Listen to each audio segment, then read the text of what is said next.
Muy bienvenidos a la entrevista. Mi nombre es Carolina Chimoy. Hoy nos ocuparemos del territorio del Esequibo, controlado por Guyana y fronterizo con Venezuela. La controversia por esta zona data del siglo XIX, pero desde el año 2018 se ha reavivado el conflicto debido a la admisión del caso por parte de la Corte Internacional de Justicia. El hallazgo de petróleo, claro, ha cambiado completamente la situación.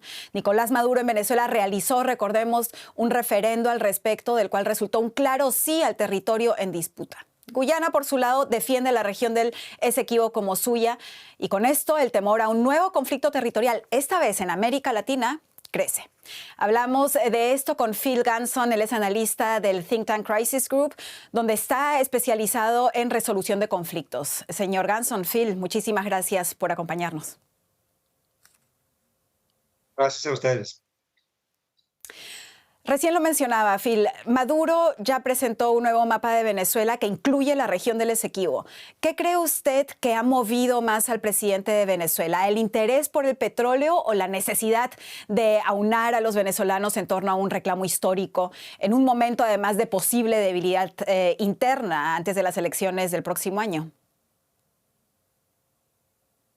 Sí, yo creo que las consideraciones de la política interna de Venezuela tienen más que ver con esto que incluso que el petróleo.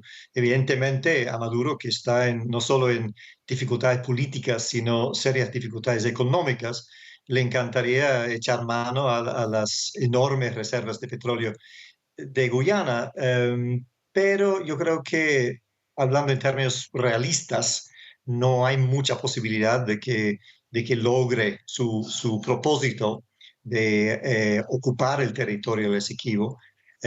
Lo que yo creo que realmente está tratando de hacer es dar un impulso a una campaña política para la reelección en el 2024 que hasta el momento se ve bastante débil, y quizás más adelante contar con una excusa hasta para suspender esas elecciones si no le va bien en esa campaña. Es decir, son consideraciones de política interna que lo mueven más que nada.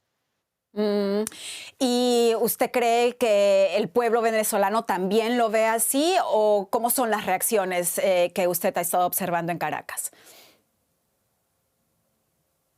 Bueno, hasta ahora yo no conozco, creo, ningún venezolano que no crea firmemente que el Esequibo pertenece a este país, pero no es un asunto realmente de primera prioridad, de primera importancia para el electorado venezolano.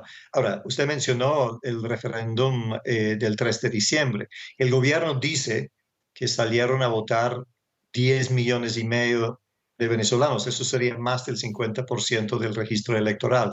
Prácticamente nadie le cree esa cifra.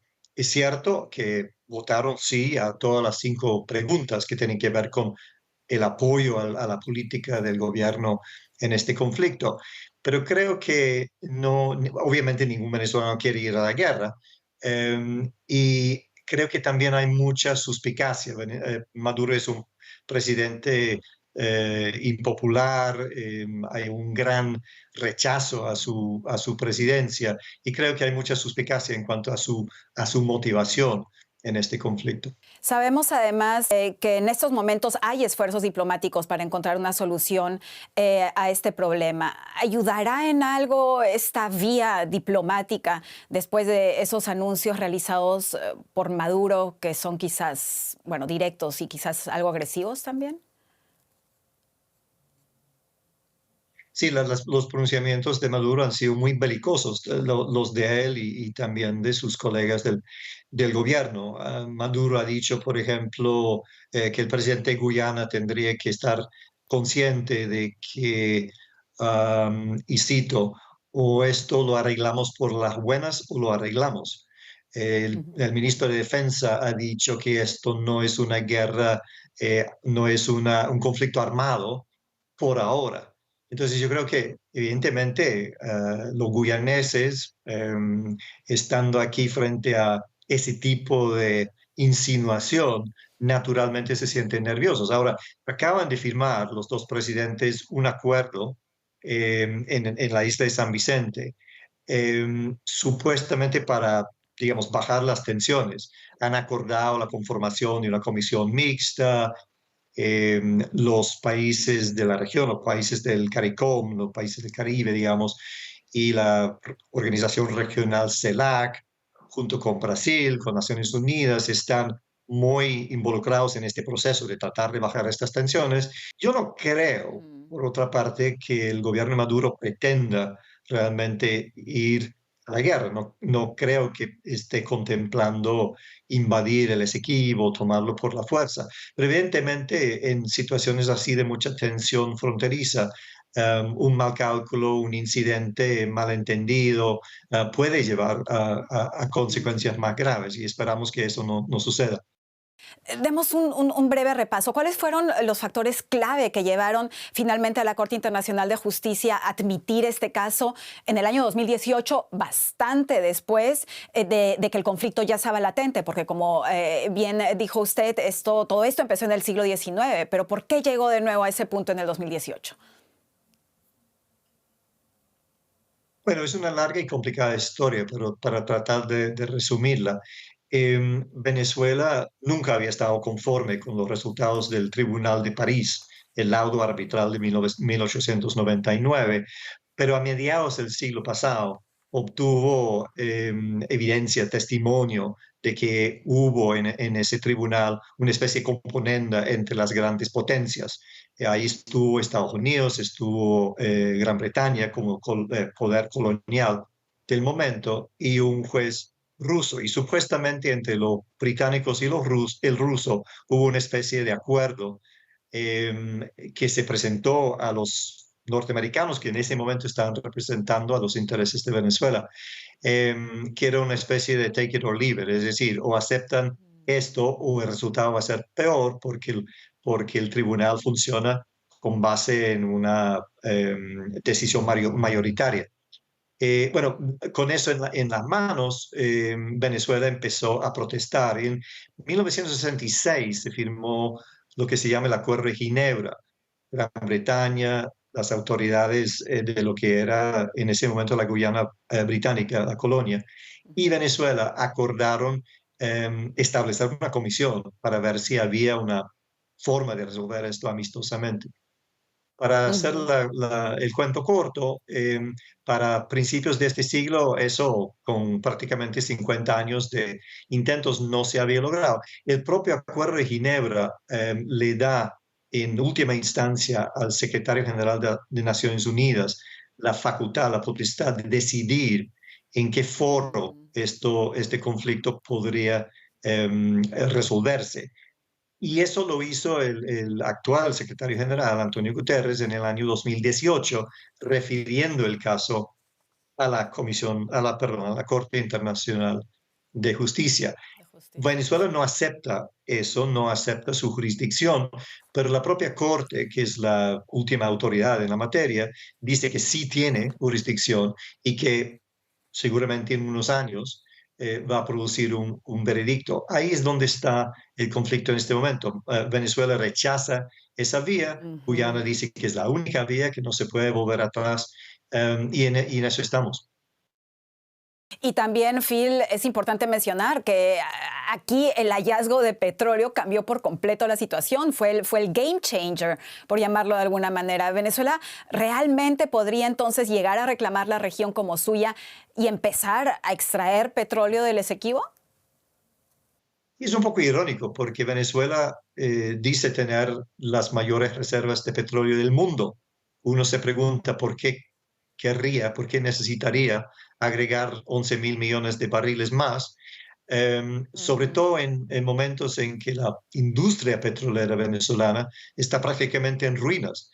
Ha sido muy Ujú. mal manejada por este gobierno y el anterior. Entonces, y es probablemente irónico también porque en el 2007 ExxonMobil se salió de Venezuela casi expulsada después de la expropiación de sus concesiones ahí, y fue cuando empezó a explorar en aguas de Guyana. Entonces, de alguna manera, Venezuela, la misma Venezuela, ha provocado esta circunstancia. Mm. ¿Realmente podría terminar este conflicto, que aún es plenamente político, en un conflicto armado militar, Phil? Y en caso de que esto pase, Guyana tiene un ejército muy pequeño comparado con el de Venezuela, necesitaría, claro, apoyo exterior. ¿Qué rol jugaría entonces diferentes potencias mundiales, como por ejemplo Estados Unidos, que ya está envuelto en más de una guerra a nivel global? Sí, la verdad es que por lo menos en el papel, la Fuerza de Defensa de Guyana es un enano en comparación con las Fuerzas Armadas Nacionales Bolivarianas de Venezuela. En todo,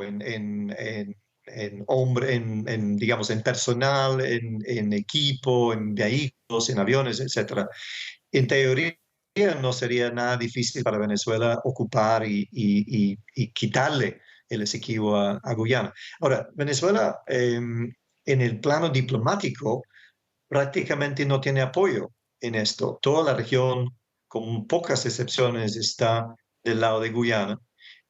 Creo que cualquier acción agresiva, bélica por parte de Venezuela empeoraría la situación aún más en términos de su apoyo diplomático. Ahora, en cuanto a las alianzas militares de Guyana, la principal, la más importante, evidentemente, es con Estados Unidos. Lo que sucedería en el caso de un conflicto abierto es más difícil de saber, pero tomando en cuenta que ExxonMobil es una compañía norteamericana y que está amenazada. Digamos, el gobierno de aquí le ha dado a Exxon y a las demás petroleras que están explotando este petróleo guyanés un plazo de 3 meses para cesar sus operaciones y renegociar con las autoridades venezolanas.